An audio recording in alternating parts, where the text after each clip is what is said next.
I found out my husband was cheating when his gym buddy showed up at our door, and it was his ex, the one who never really left, and it had been going on long before we even met. I'm Sarah, 32, married to Tom for 5 years. We always seemed fine, maybe even good. Then, he started coming home late, saying he was at the gym longer than usual. His phone became a locked mystery. I noticed the sudden gym bags, quiet calls he'd taken other rooms, and weird charges on our credit card. I wanted to believe it was nothing, just stress or work stuff. But something didn't sit right. I kept telling myself to trust him, but the doubt grew. Then one day, I found something I wasn't supposed to see. That's when everything shifted. It was supposed to be just a quick cleanup of the living room. I'd been putting it off for days, but that morning I felt like finally tackling the clutter. I started sorting through the pile of papers on the coffee table, mostly bills and old receipts I never tossed. That's when I saw it. A small, glossy receipt that looked out of place. It was for a luxury spa weekend for two. The place was expensive, like the kind of spa you hear about in magazines. It was dated 2 weeks ago. My breath caught. 2 weeks ago was exactly when Tom said he was at that fitness retreat. He'd been gone for 3 days and told me he'd be doing nothing but hiking and yoga with a group.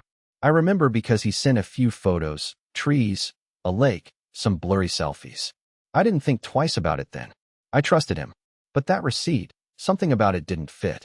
I held it between my fingers, feeling the weight of it like it was suddenly heavy. I flipped it over, checking the names.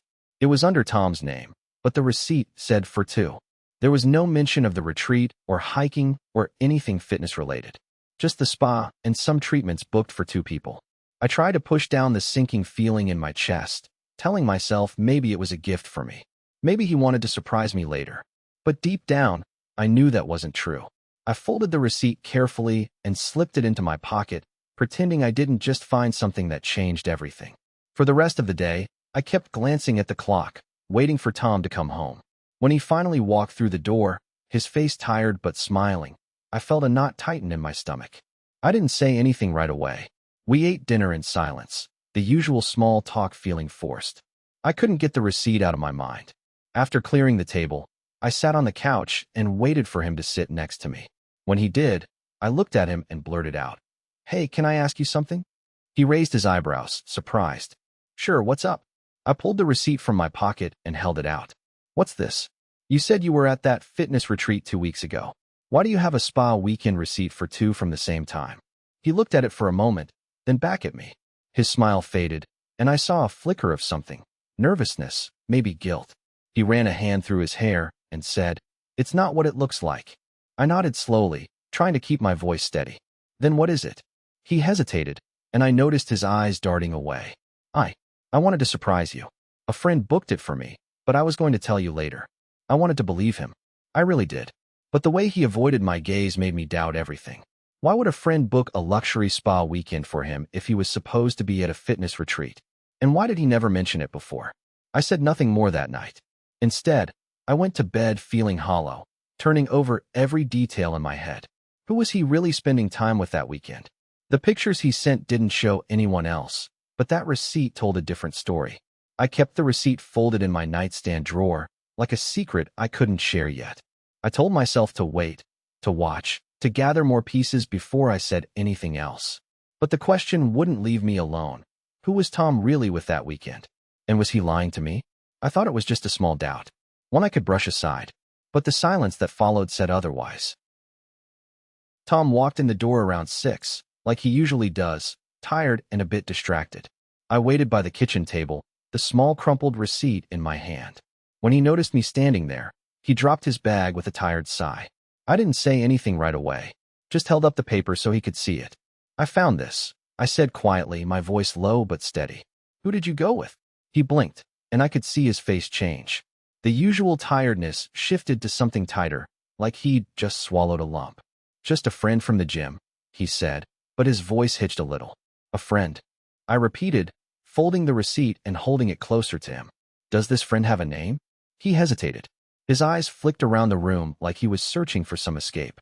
Then he muttered, "It's not what you think." I could feel the air between us grow heavier.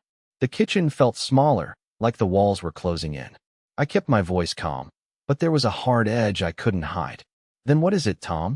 Because right now, it looks like you were out with someone you didn't want me to know about. He ran a hand through his hair and looked down at the floor.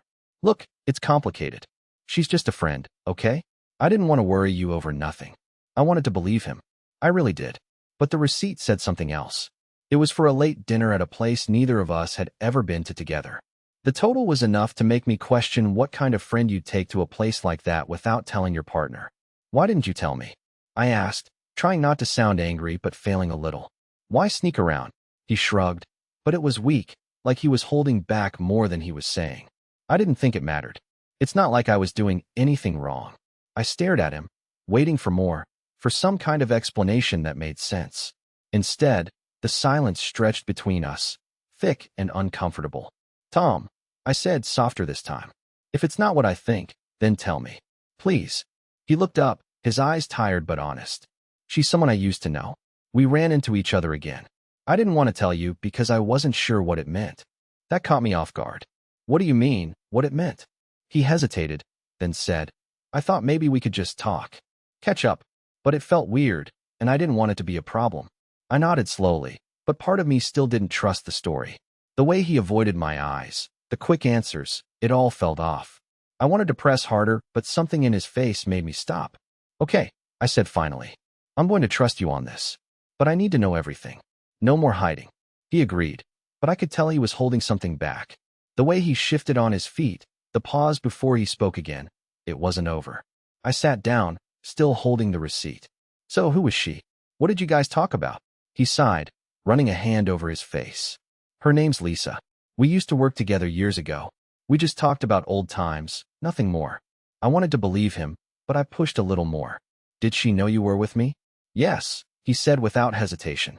She said she didn't want to come between us. That should have made it easier to trust him. But instead, it made me wonder why he didn't just tell me in the first place. The tension didn't go away.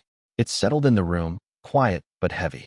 I wanted to ask more questions, but I also wanted to hold on to what little trust one had left. I looked at him and said, Thanks for telling me. Just don't keep things from me like this again. He nodded, but the way he looked at me was different. Less sure. Like he knew this was just the start, not the end.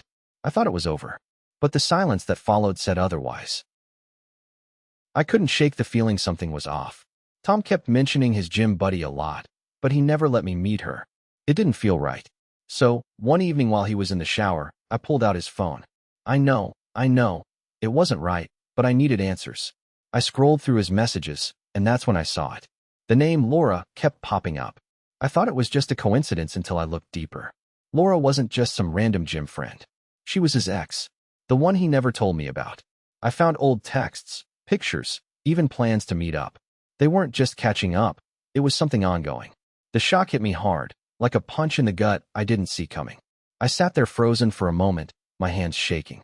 When Tom came out of the bathroom, I couldn't hold it in anymore. I said, Laura? Your ex Laura? My voice was flat, but my heart was racing. He looked at me, and for the first time, I saw something different in his eyes. No hesitation, no lies. He just nodded. Yeah, he said quietly. It's been going on for years. I stared at him, trying to process the words. Years. All those times I thought we were building something real. He was living a secret life right under my nose. I felt anger boil up, but it was mixed with this deep ache I couldn't explain. I wanted to scream, to cry, to run away, but I stayed still. The silence between us grew thick. He didn't try to defend himself or make excuses. The truth was out, raw and ugly. I asked, Why didn't you ever tell me? His answer was just a shrug. I didn't want to hurt you, he said. But that just made it worse. How could not telling me be less hurtful than the truth? I felt betrayed in a way I never thought possible. For a long moment, we just looked at each other. I wanted to believe there was still something left in him, some part of the man I thought I knew. But the weight of his secret crushed that hope. I realized then that the man beside me was someone I barely understood. I left the room and sat down on the couch, my mind racing. I kept thinking about all the times he said he was with his gym buddy. How many of those times was really just him with Laura? I felt stupid for not seeing the signs, for trusting him so blindly. But there was also this quiet sadness, like I lost more than just trust. I lost a part of myself I thought was safe. Tom came over and sat next to me. He looked tired, like carrying the truth had worn him down. I didn't say anything. I just stared at the wall, feeling the space between us grow colder. He reached for my hand, but I pulled away. Not because I didn't want comfort, but because I couldn't let myself pretend everything was okay. The night dragged on with that heavy silence. I kept replaying his words. It's been going on for years. I wanted to ask how long exactly, or if there was ever a point it would stop. But I didn't. I didn't want to hear another lie, or half-truths dressed as confessions. When I finally fell asleep, it was with a knot in my stomach I couldn't untie. I thought maybe this was the worst part, that after this moment things could only get clearer. But the quiet that followed told me otherwise. There were still so many questions, and I had no idea how to face them. I looked at Tom as he slept, wondering who he really was now. The man I loved, or someone I never knew at all. I didn't know what was next, but I knew one thing for sure. Nothing would ever be the same. I couldn't stay in the house after what I found out. I just got in my car and drove without really thinking where I was going. My mind was spinning too fast to focus on anything else. Eventually, I ended up at my sister's place. I didn't even call ahead. I just knocked on the door, hoping she'd be home. She opened the door and saw me standing there, eyes red, face wet with tears. She didn't say anything at first, just pulled me inside and wrapped me in a hug. It felt like the only solid thing in the world at that moment. I let myself break down in her arms, which I hadn't done in a long time. After a while, I pulled back and told her everything. The truth I was still trying to digest myself. He never ended it with Laura, I said, voice shaking. He was still seeing her while we thought it was over. The tears came again, faster this time. I couldn't stop them. I kept thinking about how long this had been going on, how much of my life had been built on a lie.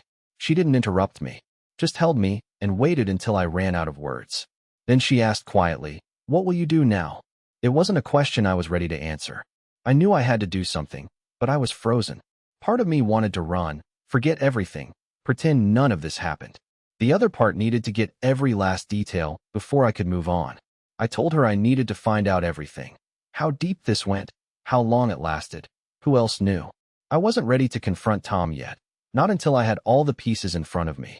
My sister nodded, no judgment, just steady support. She said, "Whatever you decide, I'm here." Her words helped a little. I felt a small shift inside me, like I was starting to stand up again. The shock was still there, but maybe I could get through this. But first, I had to face the truth head-on. I had to uncover all of Tom's lies, no matter how ugly. As I sat there with her, I realized the silence after my confession wasn't empty. It was full of questions I didn't have answers for yet. The worst part wasn't just the betrayal itself. It was that I didn't know how deep it went, or what I was going to do when I did. I thought if I could just find out everything, I could finally make a clear choice. But as the night stretched on, I felt the weight of that decision pressing down on me. I wasn't sure if I was strong enough yet. The tears had stopped for now, but the ache inside hadn't. I thought maybe talking to my sister would bring clarity. Instead, it just reminded me how far from normal everything had become.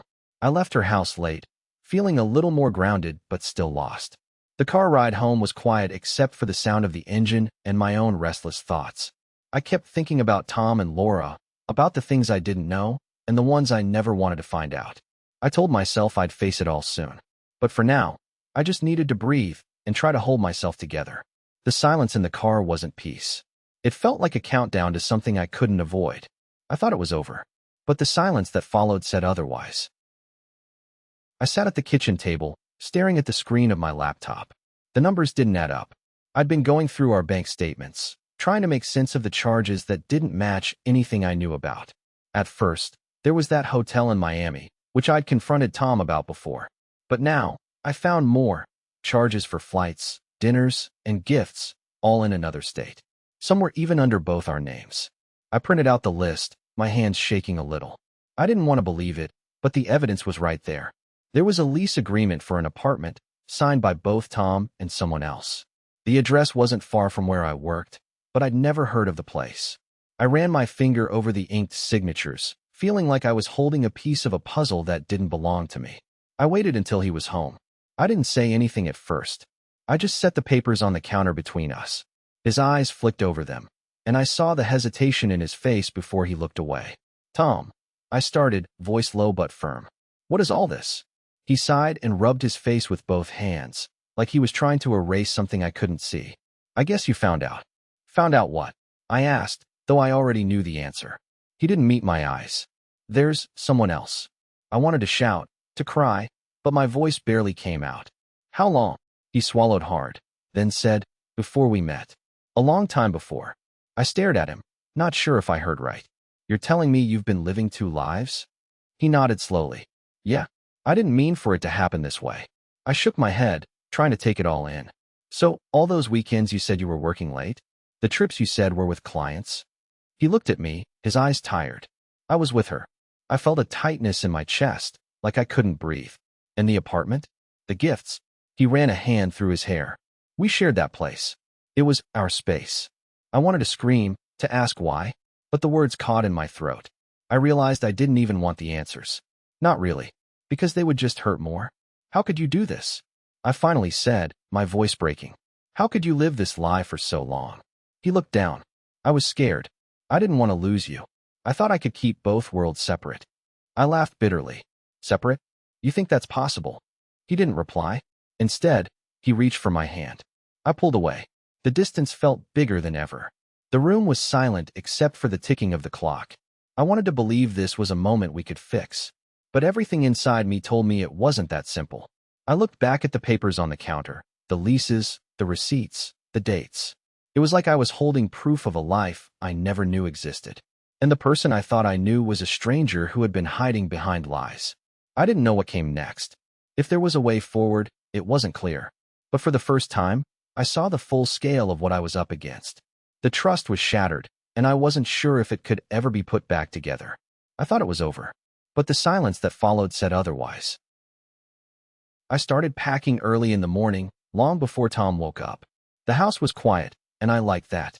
I moved slowly but with purpose, folding clothes and stacking them neatly in my suitcase. Every shirt I put in felt like a little promise to myself. Promise that things would change.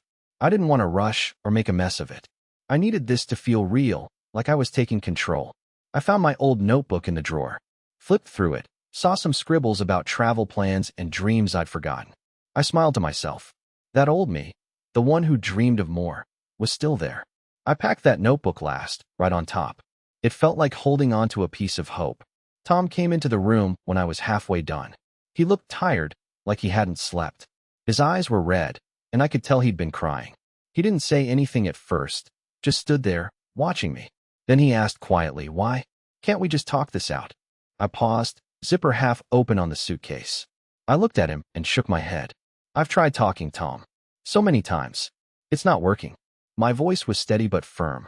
I wanted him to understand this wasn't sudden. It wasn't a whim. He sat down on the bed and ran his hands through his hair.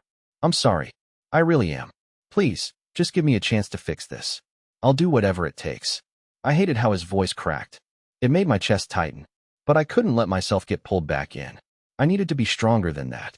I need to do this for myself, I said finally. I have to. He looked up at me, desperation clear in his eyes.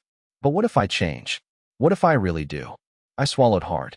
I can't live waiting to find out, Tom. I need to move forward now. There was silence for a moment.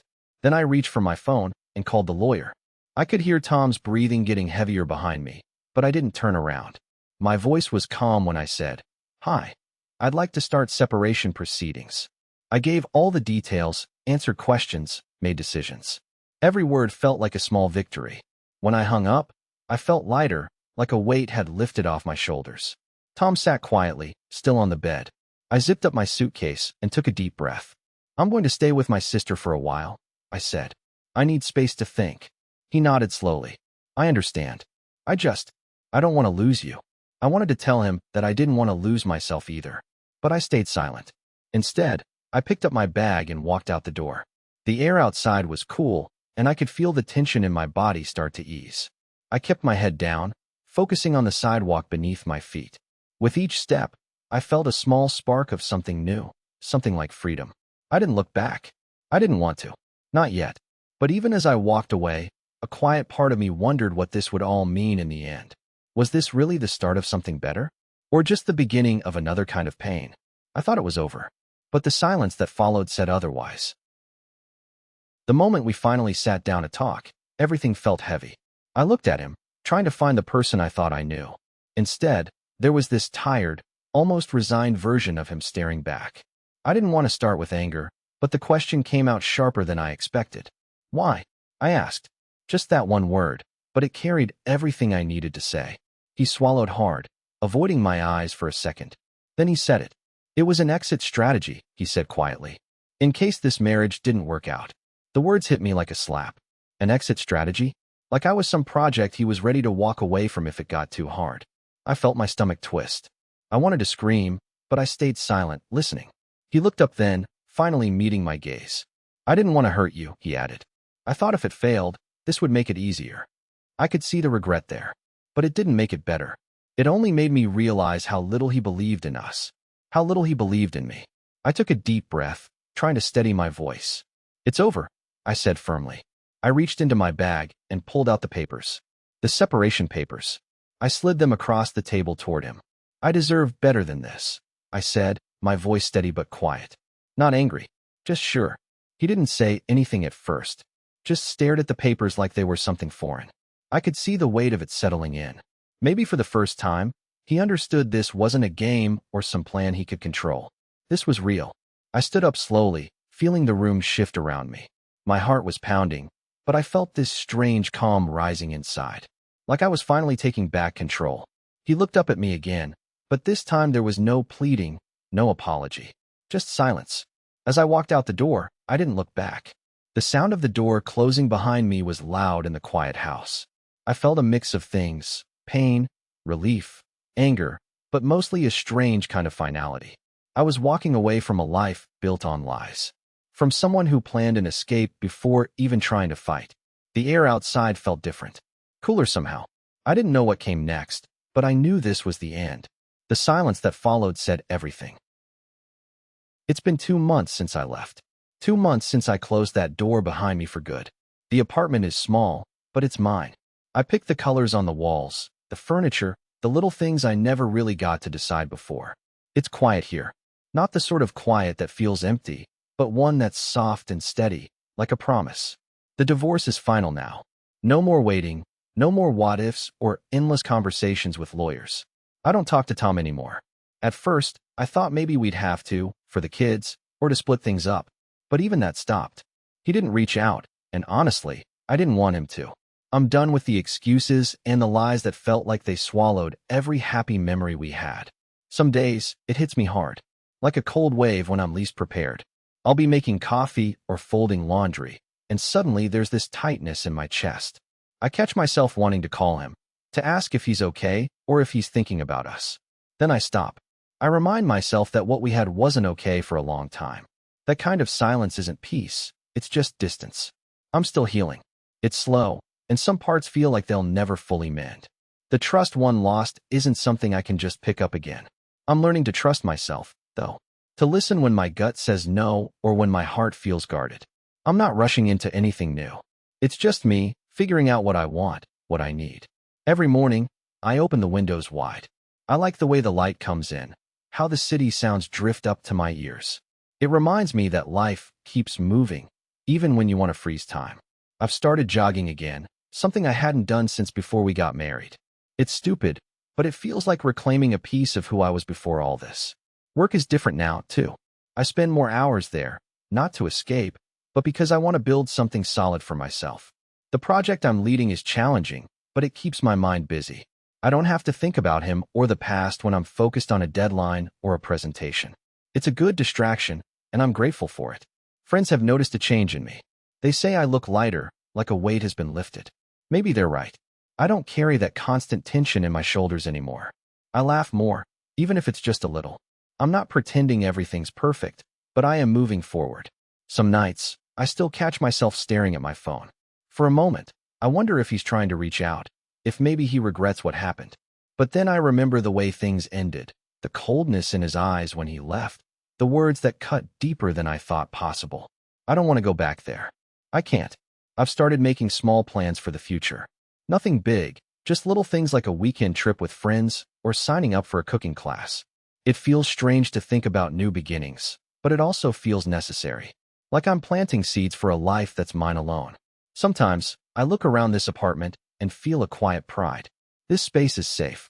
It's where I'm building my new self, piece by piece. I've learned that independence isn't just about being alone. It's about knowing you can stand on your own, even when it's hard. I don't know what's next, and I'm okay with that. For now, I'm focusing on the present, on the small victories and the simple moments that remind me I'm still here, still standing. The silence after the divorce is different from before. It's not empty anymore. It's full of possibility. I thought leaving would be the hardest part, but the hardest part is living through the quiet that follows. The quiet that doesn't scream or demand attention. It just waits, steady and patient, letting me find my way. And maybe that's enough, for now. I'm officially divorced now.